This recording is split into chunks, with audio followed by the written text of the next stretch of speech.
नमस्कार दोस्तों, जिंदगी ज्ञान चैनल में आपका एक बार फिर से स्वागत करते हैं। दोस्तों, खाने में बैलेंस डाइट की बात हमेशा कही जाती है, लेकिन इसके साथ ही खाने के सही कॉम्बिनेशंस की जानकारी भी जरूरी है। यानी किस किस चीज को एक साथ खाना चाहिए और किस किस को नहीं। इस बारे में आयुर्वेद में काफी जानकारी दी गई है, जबकि मॉडर्न मेडिसिन फूड कॉम्बिनेशंस के बजाय बैलेंस डाइट पर फोकस करती है। खाने में कॉम्बिनेशन, हम खाने में एक साथ कई चीजें खाना पसंद करते हैं, लेकिन एक ही वक्त के खाने में कुछ चीजें एक साथ खाना कई बार फायदे की बजाय नुकसानदायक हो सकता है। ऐसे में यह जरूरी है यह जानना कि अच्छा खाना क्या है और खराब खाना क्या है। दरअसल आयुर्वेद में अच्छा खाना उसे कहा जाता है जो स्निग्ध, जैसे घी हो, लघु, हल्का और आसानी से पचने वाला, और उष्ण, थोड़ा गर्म हो। इस तरह का खाना पाचन बढ़ाता है, पेट साफ रखता है, शरीर को पोषण करता है और आसानी से पच जाता है। ऐसा खाना खाने में रुचि भी बढ़ती है। दूसरी ओर उलट मिजाज के खाने, मसलन जिनका तापमान बहुत ठंडा और गर्म, टेस्ट मीठा और नमकीन, गुण हल्का और भारी, और तासीर दूध ठंडा होता है और मछली गर्म, अलग अलग हो, एक साथ नहीं लेना चाहिए। ऐसी चीजों को आयुर्वेद में विरुद्ध आहार की कैटेगरी में रखा गया है। आयुर्वेद के मुताबिक किस किस चीज को साथ नहीं खाना चाहिए और क्यों, यह जानते हैं। दूध और दही दोनों की तासीर अलग अलग होती है। दही एक खमीर वाली चीज है। दोनों को मिक्स करने से बिना खमीर वाला दूध खराब हो जाता है। साथ ही इससे एसिडिटी बढ़ती है और गैस, अपच और उल्टी हो सकती है। इसी तरह दूध के साथ अगर संतरे का जूस लेंगे तो भी पेट में खमीर बनेगा। अगर दोनों को ही खाना है तो दोनों के बीच घंटे डेढ़ घंटे का फर्क होना चाहिए।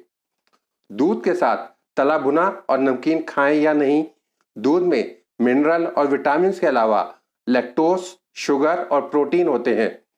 दूध एक एनिमल प्रोटीन है और उसके साथ ज्यादा मिक्सिंग करेंगे तो रिएक्शंस हो सकते हैं। फिर नमक मिलने से मिल्क प्रोटीन्स जम जाते हैं और पोषण कम हो जाता है। अगर लंबे समय तक ऐसा किया जाए तो स्किन की बीमारियां हो सकती हैं। सोने से पहले दूध पीना चाहिए या नहीं। आयुर्वेद के मुताबिक नींद शरीर के कफ दोष से प्रभावित होती है। दूध अपने भारीपन, मिठास और ठंडे मिजाज के कारण कफ प्रवृत्ति को बढ़ाकर नींद लाने में सहायक होता है। मॉडर्न साइंस में भी माना जाता है कि दूध नींद लाने में मददगार होता है। इससे सेरोटोनिन हार्मोन भी निकलता है जो दिमाग को शांत करने में मदद करता है। वैसे दूध अपने आप में पूरा आहार है जिसमें कार्बोहाइड्रेट, प्रोटीन और कैल्शियम होते हैं। इसे अकेले पीना ही बेहतर है। साथ में बिस्किट, रस्क, बादाम या ब्रेड ले सकते हैं, लेकिन भारी खाना खाने से दूध के गुण शरीर में समा नहीं पाते। दूध में पत्ती या अदरक आदि मिलाने से सिर्फ स्वाद बढ़ता है, उसका मिजाज नहीं बदलता। वैसे टोंड दूध को उबालकर पीना, खीर बनाकर या दलिए में मिलाकर लेना और भी फायदेमंद है। अक्सर लोग मानते हैं कि सर्जरी या टांके आदि के बाद दूध नहीं लेना चाहिए क्योंकि इससे पस पड़ सकती है, लेकिन यह एक गलतफहमी है। दूध में मौजूद प्रोटीन शरीर की टूट फूट को जल्दी भरने में मदद करते हैं। दूध दिन भर में कभी भी ले सकते हैं। सोने से कम 1 घंटे पहले लें। खाने के साथ छाछ लें या नहीं। छाछ बेहतरीन ड्रिंक या एडिशनल डाइट है। खाने के साथ इसे लेने से खाने का पाचन भी अच्छा होता है और शरीर को पोषण भी ज्यादा मिलता है। यह खुद भी आसानी से पच जाती है। इसमें अगर एक चुटकी काला जीरा, काली मिर्च और सेंधा नमक मिला लिया जाए तो और भी अच्छा है। दही और फल एक साथ लें या नहीं।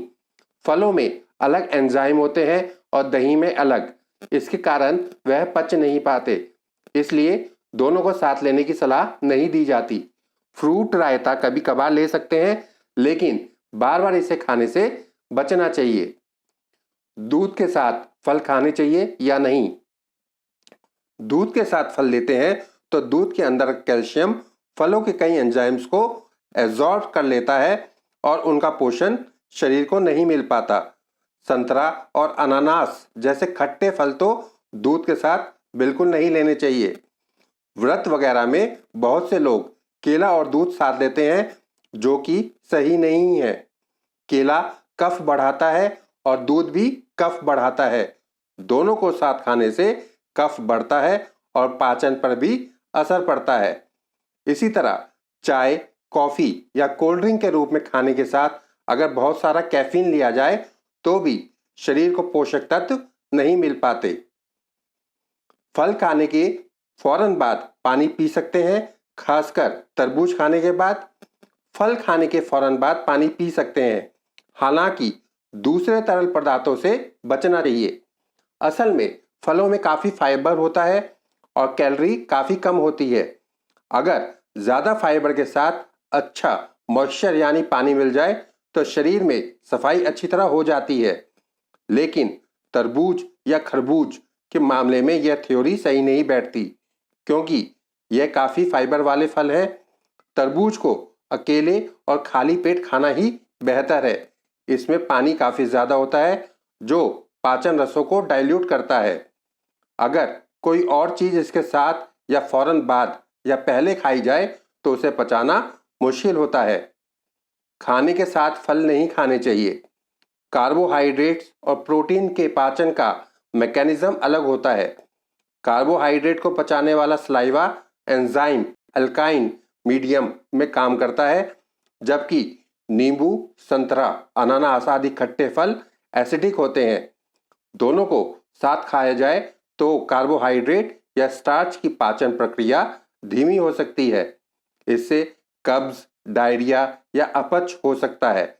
वैसे भी फलों के पाचन में सिर्फ 2 घंटे लगते हैं, जबकि खाने को पचने में 4 से 5 घंटे लग जाते हैं। मीठे फल और खट्टे फल एक साथ ना खाएं। आयुर्वेद के मुताबिक संतरा और केला एक साथ नहीं खाना चाहिए, क्योंकि खट्टे फल मीठे फलों से मिलने वाली शुगर में रुकावट पैदा करते हैं, जिससे पाचन में दिक्कत हो सकती है। खाने के साथ पानी पिएं या नहीं। पानी बेहतरीन पेय है, लेकिन खाने के साथ पानी पीने से बचना चाहिए। खाना लंबे समय तक पेट में रहेगा तो शरीर को पोषण ज्यादा मिलेगा। अगर पानी ज्यादा लेंगे तो खाना फौरन नीचे चला जाएगा। अगर पीना ही है तो थोड़ा पिएं और गुनगुना या नॉर्मल पानी पिएं। बहुत ठंडा पानी पीने से बचना चाहिए। लहसुन और प्याज को रोजाना के खाने में शामिल किया जाना चाहिए। लहसुन फैट कम करता है और बैड कोलेस्ट्रॉल घटाकर गुड कोलेस्ट्रॉल बढ़ाता है। इसमें एंटीबॉडीज और एंटीऑक्सीडेंट गुण होते हैं। प्याज से भूख बढ़ती है और यह खून की नलियों के आसपास फैट जमा होने से रोकता है। लंबे समय तक इसके इस्तेमाल से सर्दी, जुखाम और सांस संबंधी एलर्जी का मुकाबला अच्छे से किया जा सकता है। लहसुन और प्याज कच्चा खा या भूनकर दोनों तरह से खा सकते हैं, लेकिन लहसुन कच्चा खाना बेहतर है। कच्चे लहसुन को निगले नहीं, चबाकर खाएं, क्योंकि कच्चा लहसुन कई बार पच नहीं पाता। साथ ही उसमें कई ऐसे तेल होते हैं जो चबाने पर ही निकलते हैं और उनका फायदा शरीर को मिलता है। आयुर्वेद के मुताबिक पराठे या पूरी आदि तली भुनी चीजों के साथ दही नहीं खाना चाहिए, क्योंकि दही फैट के पाचन में रुकावट पैदा करता है। इससे फैट्स में मिलने वाले एनर्जी शरीर को नहीं मिल पाती।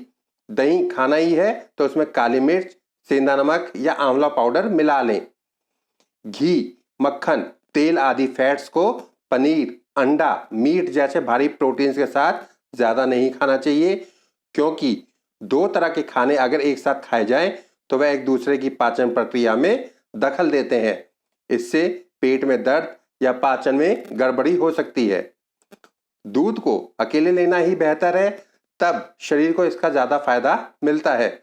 आयुर्वेद के मुताबिक प्रोटीन, कार्बोहाइड्रेट और फैट की ज्यादा मात्रा एक साथ नहीं लेनी चाहिए, क्योंकि तीनों एक दूसरे के पचने में रुकावट पैदा कर सकते हैं।